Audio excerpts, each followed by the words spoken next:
एक स्टूडेंट जो government seat ना पाने की वजह से एक प्राइवेट मेडिकल कॉलेज में एडमिशन लेता है, जहां पर 1 करोड़ तक की फ़ीस मिनिमम भरता है पूरे एमबीबीएस के दौरान।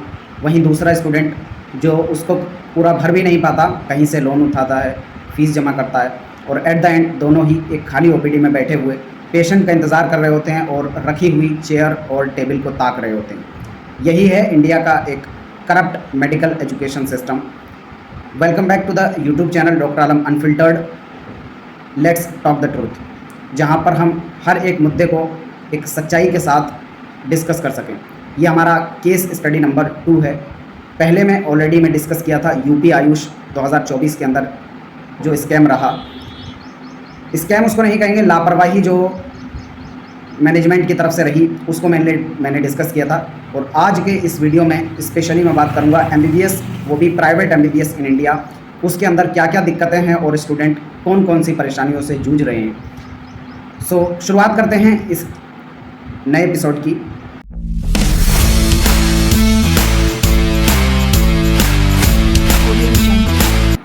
एक ऐसा एजुकेशन सिस्टम जहां पर अगर गवर्नमेंट कॉलेज की जनरल कैटेगरी के लिए कट ऑफ नीट 2024 में 650 नंबर रहती है और कहीं दूसरा स्टूडेंट जो 645 नंबर लाया है और उसके ऑलरेडी कई ड्रॉप हो चुके हैं, या वो इस कंडीशन में नहीं है कि एक और ड्रॉप ले, उसके पास मेजॉरिटी इंडियन स्टेट्स के अंदर कोई ऐसा ऑप्शन नहीं है जहां पर उसको सेमी गवर्नमेंट कॉलेज मिल जाए।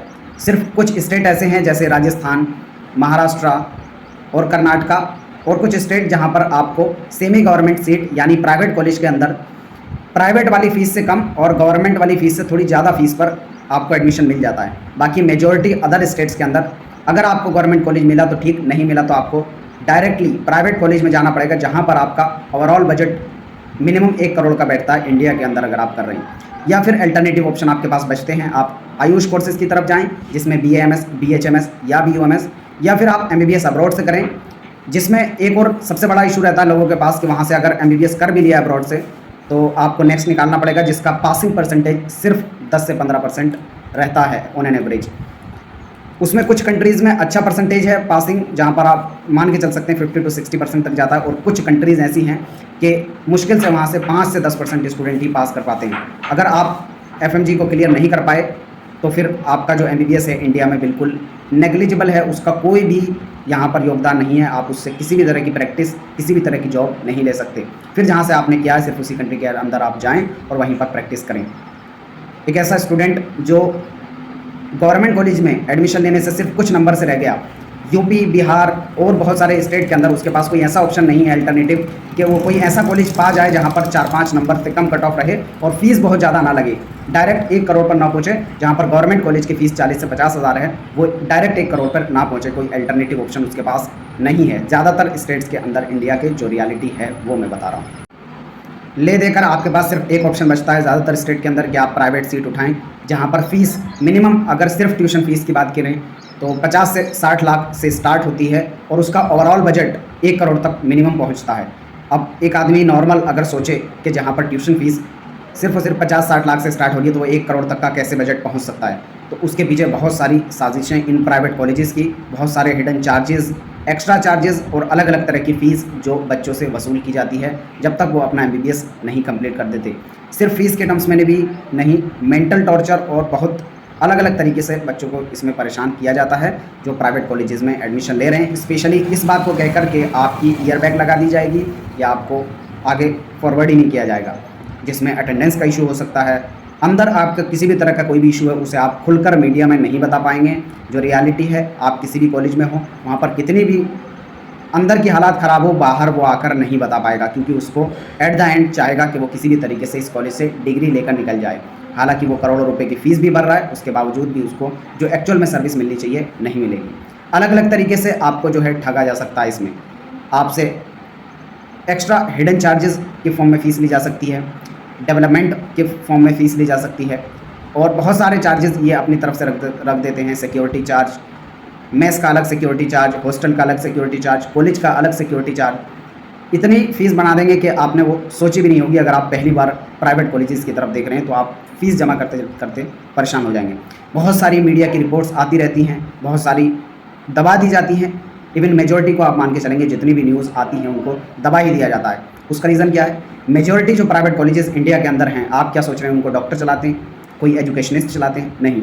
मेजॉरिटी कॉलेजेस जो इंडिया के अंदर हैं या तो वो पॉलिटिशियंस चला रहे हैं या फिर बड़े बिजनेसमैन, जिन पर कोई भी आवाज़ नहीं उठा सकता। रियलिटी यही है। बहुत सारे लोगों को पता है रियलिटी क्या चल रही है, कहाँ पर आवाज़ उठानी चाहिए, कहाँ पर बोलना चाहिए, लेकिन नहीं बोल सकते, क्योंकि अगर बोलेंगे तो फिर उनका ही जो है धंधा बंद कर दिया जाएगा। वो जहाँ पर भी हैं उनको प्रताड़ित किया जाएगा, वो आवाज़ नहीं उठा सकते किसी भी तरीके से। यही वजह थी कि मैंने यहाँ पर ये दूसरा चैनल खोला। बहुत सारे ऐसे टॉपिक्स हैं जहाँ पर हम खुल के बात करना चाहें तब भी नहीं कर सकते, क्योंकि ले दे के जो आपका ऑप्शन बचता है उसको भी क्लोज़ कर दिया जाएगा। मैं कुछ मीडिया की रिपोर्ट्स आपके सामने यहाँ पर लगा रहा हूँ स्क्रीन पे, आप उनको देख पा रहे होंगे शायद कि जो न्यूज़ बाहर आ रही है उसमें किस किस तरह की लोग प्रॉब्लम फेस कर रहे हैं। और ये सिर्फ कुछ परसेंट है, मेजॉरिटी जो रिपोर्ट्स हैं वो मीडिया से बाहर आती भी नहीं है, मीडिया तक भी नहीं पहुँच पाती हैं, क्योंकि जो स्टूडेंट अंदर पढ़ रहे हैं, प्रॉब्लम फेस कर रहे हैं, चाहे आपके खाने से रिलेटेड हो, आपके हॉस्टल से रिलेटेड हो, आपके इंटरनल एग्जाम से रिलेटेड हो या फिर रैगिंग से रिलेटेड हो, हर तरह के मुद्दे को दबा दिया जाता है सिर्फ ये कहकर कि अदरवाइज़ आपके अगेंस्ट जो एक्शन लिया जाएगा वो इस तरीके से होगा कि आप पास करके बाहर नहीं जा पाएंगे, आपकी ईयर बैग लग जाएगी, आप फेल हो जाएंगे। और ये डर स्टूडेंट के लिए, इससे बड़ा डर क्या होगा कि वो पढ़ रहा है कॉलेज में और उसको घर जाके बताना पड़े कि मैं पास नहीं हो पाया, ईयर बैग लग गई, फेल हो गया। इससे बड़ा डर स्टूडेंट के लिए क्या हो?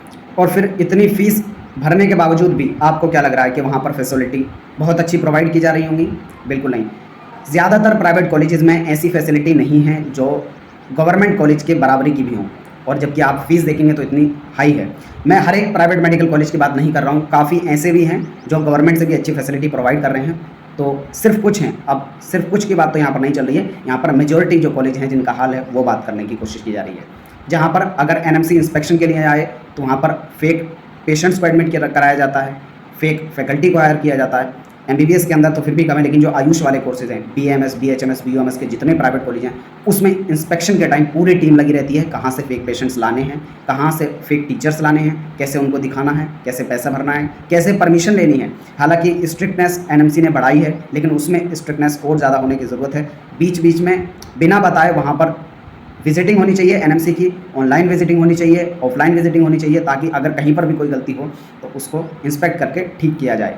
बहुत बार एनएमसी खुद जितने भी प्राइवेट कॉलेज हैं अलग अलग बार छापा मारकर उन पर फ़ाइन भी लगाती है, लेकिन फ़ाइन लगाने से उनको बहुत ज़्यादा फ़र्क पड़ता नहीं है। अगर मान लीजिए 40 लाख, 50 लाख, 30 लाख इतना फ़ाइन लगेगा भी, तो एक प्राइवेट कॉलेज वाले जो एक स्टूडेंट से ही करोड़ों की फ़ीस ले रहा है उसको इतना फ़ीस जमा करना या इतना फ़ाइन भरना बहुत बड़ी चीज़ नहीं लगती है। बस उनका मेन मोटिव होता है कि किसी भी तरह की न्यूज़ बाहर ना जाए और कॉलेज का नाम ख़राब ना हो। उसके अलावा कुछ भी हो उनको कोई मतलब नहीं, किसी की लाइफ बेकार हो, कोई अच्छा डॉक्टर बने ना बने, फ़ीस कहीं से जमा करे, उनको टाइम पे जमा करवानी है। अगर फ़ीस जमा नहीं हुई तो आपको एग्ज़ाम में बैठने भी नहीं दिया जाएगा। और इतनी फ़ीस भरने के बावजूद भी एक स्टूडेंट ना सिर्फ फाइनेंशियल ट्रॉमा से गुजरता है बल्कि अपने मेंटल ट्रॉमा से भी गुजरता है पूरे एमबीबीएस के दौरान। इवन मैं देखा हूँ बहुत सारे वीडियोस के कमेंट्स में जो प्राइवेट कॉलेजेस से एमबीबीएस किए हुए लोग हैं वो अपनी लाइफ को बयान करते हैं, और अगर आपने उनके पूरे मैसेज को पढ़ लिया सच में आप रो देंगे। ऐसी कंडीशन और ऐसी हार्श रियलिटी वो वहाँ पर अपनी बताते हैं किस तरीके से निकले, और उसके बावजूद एमबीबीएस से निकलने के बाद बहुत ज़्यादा कॉलेजेस के अंदर ऐसा है कि आप एक अच्छी क्लिनिकल स्किल के साथ, अच्छी नॉलेज के साथ नहीं आते हैं, जिसकी बेस पर आप या तो पीजी निकल पाएँ या फिर कहीं पर आप अपना खुद का क्लिनिकल सेटअप डाल सकें। ये हार्श रियलिटी है और आपको एक्सेप्ट करनी पड़ेगी। जो इंडिया का एजुकेशन सिस्टम है, स्पेशली मेडिकल एजुकेशन सिस्टम, उसमें बहुत ज़्यादा सुधार करने की, बदलाव करने की ज़रूरत है, ताकि एक अच्छे डॉक्टर्स इंडिया को मिलें और जो लोग यहाँ पर पढ़ाई कर रहे हैं वो भी किसी तरह की बड़ी फाइनेंशियल प्रॉब्लम, मेंटल ट्रॉमा किसी भी तरह से ना जूझें। उसके लिए क्या क्या सलाह हो सकती हैं उस पर भी हम लास्ट में डिस्कस करेंगे। एक शॉर्ट ओवरव्यू मैं आपको यहाँ पर देता हूँ। एक गवर्नमेंट और एक प्राइवेट मेडिकल कॉलेज जो इंडिया के अंदर है उसमें क्या डिफरेंस आपको देखने को मिलेगा। एक गवर्नमेंट कॉलेज जहाँ पर आपकी पर ईयर की फीस 40 से 50 हज़ार एवरेज रहती है, और उसके अलावा एक्स्ट्रा अदर चार्जेस, रहना खाना अगर आप मान के चलेंगे तो 40 से 50 हज़ार पर ईयर का वो रह सकता है। ओवरऑल मान के चलेंगे तो ज़्यादातर कॉलेज में 1.5 से 2 लाख पर ईयर के अंदर आपका रहना खाना आना जाना सब कुछ आई थिंक उसमें हो जाएगा। वहीं एक प्राइवेट कॉलेज जहाँ पर ईयर की फ़ीस ही मिनिमम 12-13 लाख से शुरू होकर ट्यूशन वाली ही 25-30 लाख पर ईयर तक भी जाती है, जहाँ पर 1.5 करोड़ 2 करोड़ तक भी एमबीबीएस पहुँचता है। इन दोनों में आप फीस में ही देखिए कितना बड़ा डिफरेंस बैठ जाएगा, और उसके बाद जब आप वहाँ पर एक्चुअल में जो बच्चों को सीखने मिल रहा है उसमें डिफरेंस देखेंगे तो पेशेंट का इनफ्लो प्राइवेट कॉलेजेस के अंदर गवर्नमेंट से बहुत ज़्यादा कम है। आप उसको कंपेयर नहीं कर सकते, मल्टीपल टाइम्स में कम है। जब पेशेंट का इनफ्लो कम है तो वहाँ पर उनको एक्सपोजर भी पेशेंट्स का कम मिलता है। तो वही थ्योरेटिकल नॉलेज आपके पास बुक का ऑप्शन है, आपके पास यूट्यूब का ऑप्शन है, आपके पास गूगल, चैट जीपीटी वही ऑप्शन है जो कि एक गवर्नमेंट कॉलेज वाले के पास ऑलरेडी है ही। उसके साथ एडिशनली पेशेंट्स इतने ज़्यादा तो उसके पास क्लिनिकल एक्सपोजर ज़्यादा बढ़ जाता है। मैं बहुत ज़्यादा बड़ाई ये नहीं कर रहा हूँ कि गवर्नमेंट कॉलेजेस बहुत ज़्यादा अच्छे हैं और यहाँ पर हर एक तरह की फैसिलिटी कंप्लीट मिल रही है। बहुत ज़्यादा कमियाँ गवर्नमेंट कॉलेजेस के अंदर भी हैं, जिन पर भी हम एक सेपरेट वीडियो में कभी बात करेंगे कि कहाँ कहाँ पर काम करने की ज़रूरत है कि एक अच्छा education system, specially medical education system हम इस इंडिया के अंदर इम्प्लीमेंट कर पाएँ। ग्राउंड रियलिटी कुछ और है, लेकिन जो बाहर से हमको देखने मिलता है गवर्नमेंट या प्राइवेट में, वो कुछ अलग ही है। मैं उस मुद्दे पर नहीं जाना चाहता हूँ। उसके बावजूद भी दोनों में एक बड़ा डिफरेंस है। प्राइवेट कॉलेजेस में अगर पेशेंट कहीं पर अच्छे आते भी हैं तो वहाँ पर जो स्पेशली एमबीबीएस वाले लेवल पर पेशेंट को छूने तक की वहाँ पर इजाज़त नहीं होती है कि आप किसी भी तरह के एग्ज़ाम वहाँ पर कर पाएँ या किसी भी तरह की कोई क्लिनिकल स्किल आप उस पेशेंट के ऊपर सीख पाएँ, क्योंकि वहाँ पर जो पेशेंट आ रहे हैं प्राइवेट कॉलेज में एक हाई स्टैंडर्ड वाले हैं और वो नहीं चाहते कि पेशेंट किसी भी तरीके की सुविधा उसकी जो है ख़राब हो। क्योंकि जो नए लोग हैं एमबीबीएस में स्पेशली यूजी ग्रेजुएट को बहुत ज़्यादा नॉलेज नहीं होती है तो उसको गलती करते हैं और फिर सीखते हैं। उसमें भी ज़्यादातर उनको नॉलेज जो है मैनेजमेंट्स को मिलेगी, बहुत ज़्यादा एक्सपोजर पेशेंट के साथ नहीं रहता है। अब इतनी सब बात करने के बाद मेन चीज़ आती है कि कहाँ कहाँ पर हमें बदलाव करने की ज़रूरत है और कहाँ कहाँ पर सिस्टम में चेंज होना चाहिए। और अगर ये वीडियो किसी ऑफिशियल तक पहुँचती है तो आप सबसे रिक्वेस्ट है कि इस वीडियो के अंदर जो बताए गए सुझाव हैं उन पर काम करने की कोशिश की जाए और इस वीडियो को और इस चैनल को आप सब लोग सब्सक्राइब करके अपने फ्रेंड्स में ज़रूर शेयर करें ताकि वीडियो हर एक आदमी के पास पहुँचे और इसके अंदर जो पॉजिटिव चीज़ उन पर काम किया जाए ताकि एक अच्छा मेडिकल एजुकेशन सिस्टम इंडिया के अंदर इम्प्लीमेंट हो। पहली चीज़ उन स्टूडेंट के लिए है और जो ऐसे स्टेट से बिलोंग करते हैं जहाँ पर सेमी गवर्नमेंट की सीट नहीं है, स्पेशली जैसे यूपी हो गया, बिहार हो गया, दिल्ली हो गया, उत्तराखंड हो गया, तो इन सभी स्टेट्स के लिए मैं स्पेशली बात करना चाहूँगा कि कम से कम कुछ प्राइवेट कॉलेजेस के अंदर कुछ परसेंट सीट जो है वो सेमी गवर्नमेंट की होनी चाहिए। यानी प्राइवेट कॉलेज के अंदर ही जैसे महाराष्ट्र के अंदर है, कर्नाटका के अंदर है, उसी तरीके से या फिर राजस्थान के अंदर है, तो कुछ सीट जो है प्राइवेट कॉलेज के अंदर वो फिक्स होनी चाहिए कि गवर्नमेंट फ़ीस पर उनको मिलेंगी, या गवर्नमेंट फ़ीस नहीं तो उससे थोड़ी बढ़ाकर।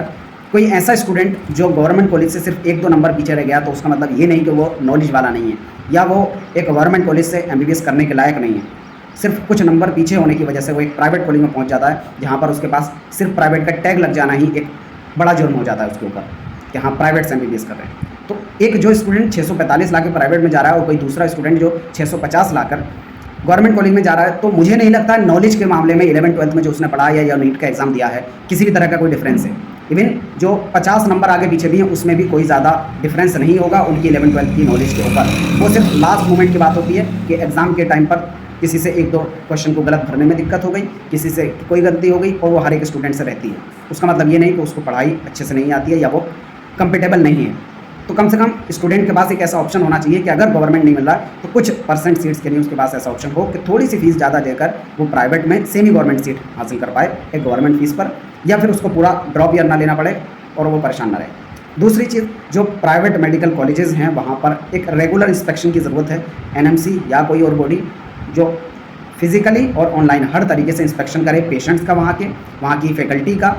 कई बार जो फेक पेशेंट्स को लाकर दिखा दिया जाता है इंस्पेक्शन के टाइम पर, उसकी क्रॉस वेरिफिकेशन होना चाहिए। स्टूडेंट से ज़्यादा इंटरनल न्यूज़ निकालने की कोशिश की जानी चाहिए, क्योंकि स्टूडेंट खुद घबराए हुए होते हैं क्योंकि वो चाहते हैं सिर्फ और सिर्फ पास होकर निकलना, उनको उससे भी कुछ ज़्यादा उम्मीद नहीं होती है और सिस्टम तो ऑलरेडी ऐसा है ही, उसमें वो और ज़्यादा कुछ कर भी नहीं सकते।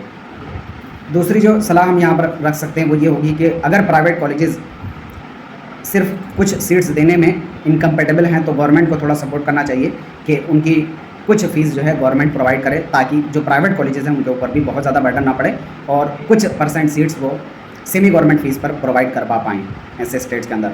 और रेगुलर इंस्पेक्शन की ज़रूरत है और जो वहाँ के स्टूडेंट हैं उनसे ज़्यादा से ज़्यादा इंटरनल न्यूज़ निकाल कर उन पर काम करने की ज़रूरत है। आपको इसमें और कौन कौन से खराबियाँ सिस्टम के अंदर कौन कौन सी दिक्कतें लगती हैं, स्पेशली वो लोग जो कोई रिलेटिव या वो खुद प्राइवेट एमबीबीएस कर रहे हैं या करने का सोच रहे हैं और उनको किसी भी तरह की किसी भी प्रॉब्लम का पता है, तो नीचे कमेंट बॉक्स में बताएं और उसका समाधान अगर आपके पास हो या सॉल्यूशन अगर आप प्रोवाइड कर सकते हैं तो उसको भी नीचे कमेंट बॉक्स में आप अपनी राय ज़रूर दें। किसी भी तरह की क्वेरी को आप नीचे कमेंट बॉक्स में बता सकते हैं। मिलते हैं नेक्स्ट वीडियो में, तब तक के लिए थैंक यू।